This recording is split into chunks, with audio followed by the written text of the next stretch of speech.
You can order your copy of my 2021 NFL Draft Guide today. What you'll get is over 550 individual prospect scouting reports like you see here, a ton of information that'll help you keep track of who your favorite team drafts or even signs as a free agent. It's all here, over 650 full color pages in PDF form. You can order your copy at the following link, footballgameplan.com/2021 draft guide.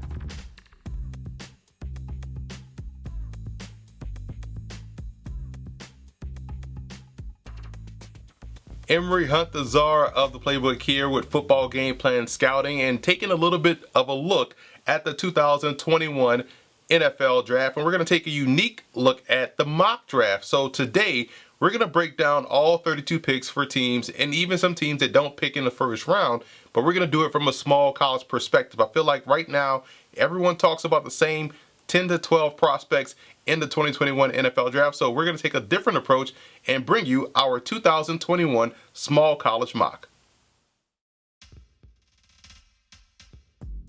First, let's take a look at the mock draft rules. Picks are based off what I would do as GM. We're using Football Game Plan Scouting's grades and big board. The picks are based off what I believe the team needs are. There are no trades. And remember, it's only a mock draft, so just chill. Also, since it's a small college mock, small college means FCS, D2, D3, NAIA, JUCO, and Canadian U Sports colleges, nothing from the FBS. The Jacksonville Jaguars picked number 1 in the 2021 NFL Draft, and they go with quarterback Trey Lance out of North Dakota State, who is the number 1 small college quarterback prospect in the draft class. He's got terrific athleticism, making the entire playbook open at your disposal. He's got the arm strength, velocity, and deep ball accuracy to succeed at the pro level. I think he needs a bit more seasoning before throwing him out there as a rookie, and I liken his game and his situation to that of Jordan Love.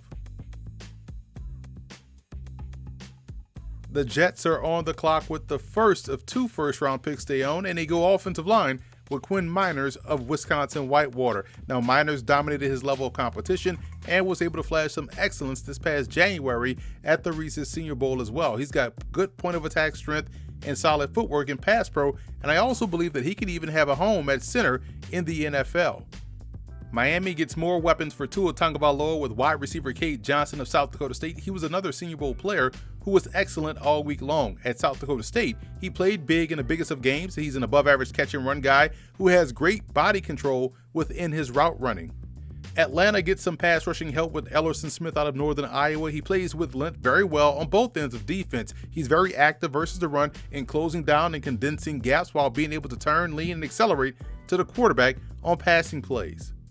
Cincinnati continues to build around quarterback Joe Burrow by strengthening their offensive line with Dylan Radness out of North Dakota State. He shows tremendous core strength.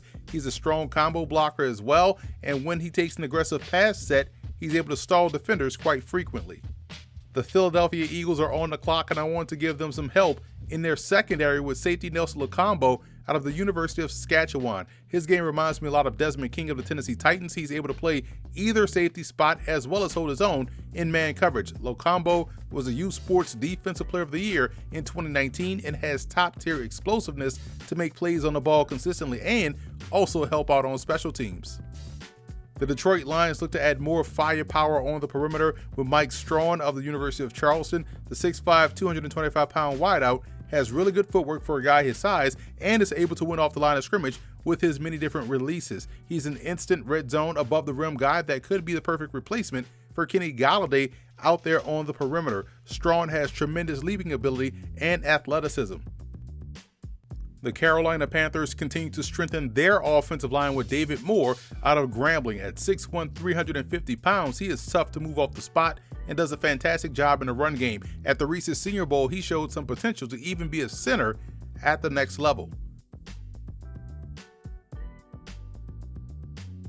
The Broncos also beef up their offensive line with Spencer Brown of Northern Iowa. He showed at the Senior Bowl that he's playing with much better leverage and is able to use his length really well in pass protection. When he's able to down block or just fire off the football in the run game, I think he's able to easily scoop out defenders.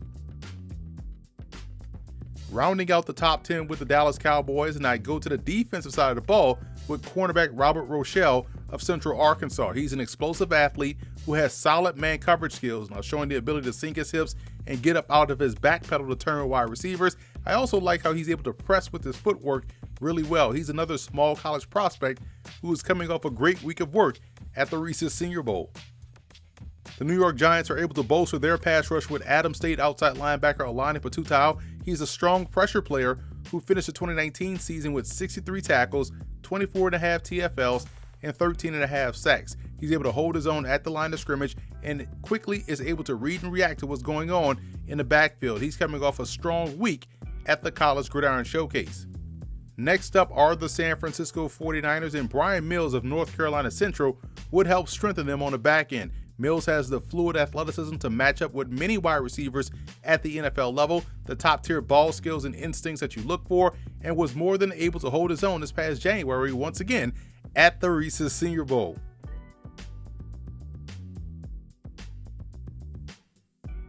The Los Angeles Chargers are on the clock, and I want to add offensive line help for Justin Herbert with Savannah State lineman Michael Johnson. He's 6'7", 310 pounds, has a good frame and lean that really helps maximize his talents on the field, and I'm a big fan of his footwork and lateral agility, showing that he can thrive in a zone-based scheme or even in a power-based one. In my opinion, his home is on the inside at guard.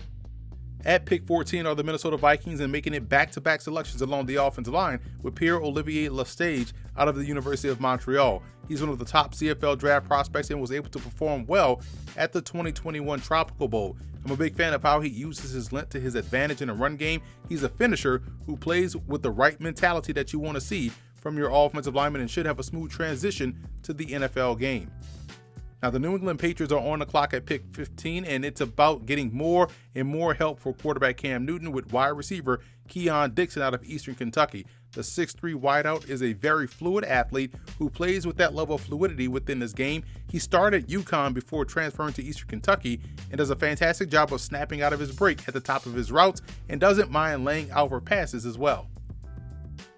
Now, the Arizona Cardinals hope to get better defensively, and adding a tremendous playmaker like cornerback Mac McCain III out of North Carolina A&T will go a long way in helping them do so. The first thing that jumps out at you about his game is his elite level ball skills and ball instincts. McCain has 8 career interceptions, 4 career pick sixes, and 22 pass breakups. His fantastic athleticism allows him to really meet receivers above the rim and make a play. Helping the Las Vegas Raiders along the defensive line is North Alabama's Mike Boykin. He's a big, versatile defensive lineman who played D tackle for North Alabama, but shows the ability to be able to hold his own as a strong side defensive end or as an end in a 3-4 defense. He's very good versus the run and is coming off of a solid season in 2020. Miami is back on the clock with the second of its 2 first-round picks, and I wanted to add backfield help with running back Jaquan Hardy out of Tiffin. He's an instinctive runner whose feet has great reaction skills. You can definitely tell that his eyes and feet are always in unison. A 2-time all-conference performer who finished his career with 28 rushing touchdowns and over 3,200 yards, averaging an impressive 6.4 yards a carry. The Washington football team made the playoffs last year thanks in part to a stellar defense, helping them out on the offensive side of the ball with offensive tackle Keon Smith from Fayetteville State. He got really good length and athleticism and is coming off of excellent weeks at the Tropical Bowl as well as the Hula Bowl. I think he has tremendous upside potential at the next level. At pick 20 are the Chicago Bears, and I want to help tighten up the rotational depth along the defensive line with Kenny Randall out of Charleston. Randall has really good point of attack strength and has underrated explosiveness off the ball. He's a potential under-the-radar gem from a program that has produced 2 strong defenders in the last 3 draft classes in Cousin Daniels and John Kaminsky.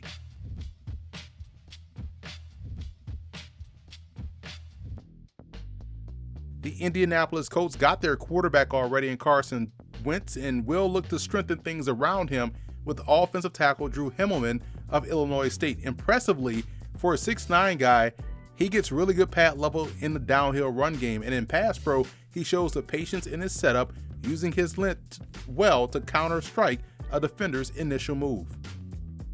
The Tennessee Titans are on the clock, and they lose Jonnu Smith in free agency, but find a good one here with Zach Davison out of Central Missouri. He's got the potential to be a vertical stretch player as a flex tight end with upside potential, as he was also an outstanding punter for the Mules and is still fairly new at playing the position. He's good overall as a route runner and shows nuance in that part of his game, and he finished his career with 18 touchdown receptions.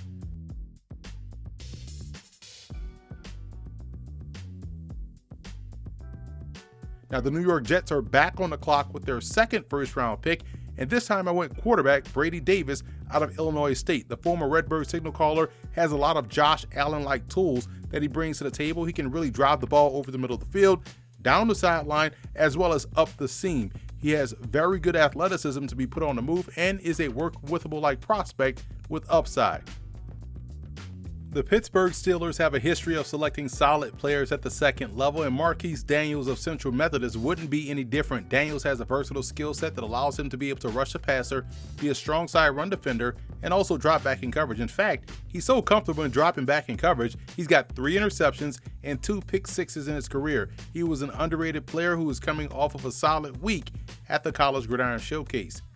Jacksonville is back on the clock for the second time in the first round, and I want to continue to hammer home the offensive picks for the Jags with wide receiver Donnie Corley of Texas Southern. He's got very good short area quickness and agility. His feet stay busy at the line of scrimmage, and when he snaps off of a route, he's able to find himself open. He's got enough quicks to be a strong run after the catch player at the pro level.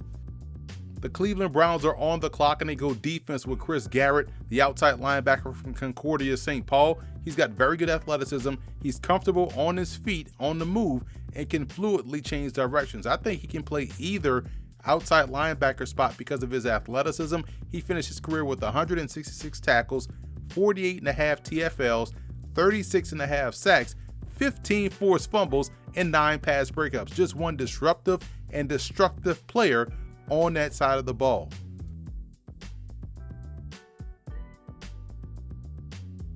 The Ravens are picking 27th this year, and I want to address the defense with their first round pick, outside linebacker Ben Haladic from the University of British Columbia. He's a solid point of attack player in terms of using his hands to get off blocks, having a pass rushing presence, and also sniffing out run plays. He's an easy athlete in terms of fluidity when working through trash in pursuit of the football. He's a 2-time All-Canada West All-Star performer. At pick 28 are the New Orleans Saints going cornerback help with Jeremy Bell from Charleston. He's got solid footwork that stays both active and consistent throughout the play. It really gives him a chance out there in coverage, and he participated this year in both the Tropical Bowl and College Gridiron Showcase. I think there's a pathway for him to play a little bit of safety as well.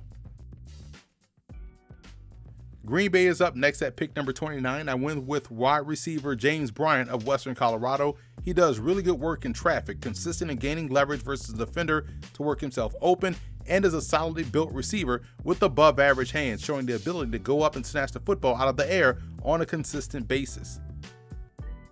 The Buffalo Bills want to continue to get better around quarterback Josh Allen, which is why I added guard Sam Cooper out of Merrimack. Now, Cooper has very good contact power and matches up well in that regard when projecting forward. Now, in the run game, his hands are tight inside and is able to consistently get movement up front, which bodes well for the Bills' run game in 2021. The Kansas City Chiefs made a splash free agent signing by bringing in Joe Thuney from the New England Patriots, and will continue to retool that offensive line with Calvin Ashley out of Florida A&M. He plays a big man's game up front with how he's able to power wash defenders out of the way in the run game. I think he's got a strong punch and agility to be a very good right tackle at the NFL level.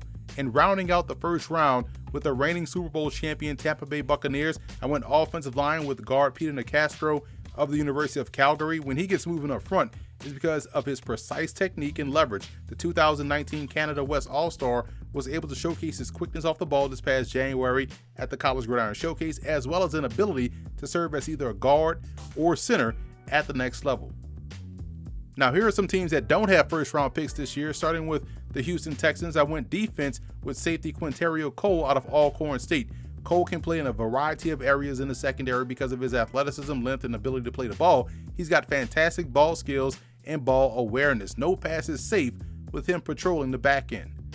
The Rams get more depth at tight end with Cavanta Moses from Shaw University. He has suction cups for hands as he doesn't miss anything that's thrown his way. I thought he played rather well in the Hula Bowl back in January, showing good leaping ability and athleticism out there on the move.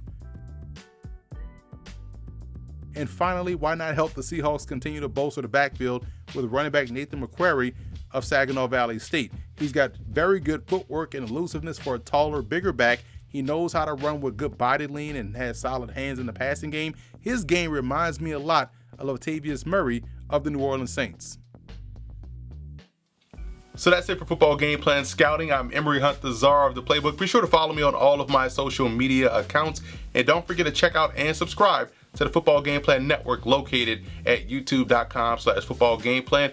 Also subscribe to Football Game Plan Podcast on iTunes and leave us a 5-star rating. That's where you can find our Scout Team podcast with many 2021 draft prospect interviews. And you can still pick up your copy of our 2021 NFL Draft Guide. You can find that at footballgameplan.com/2021 Draft Guide.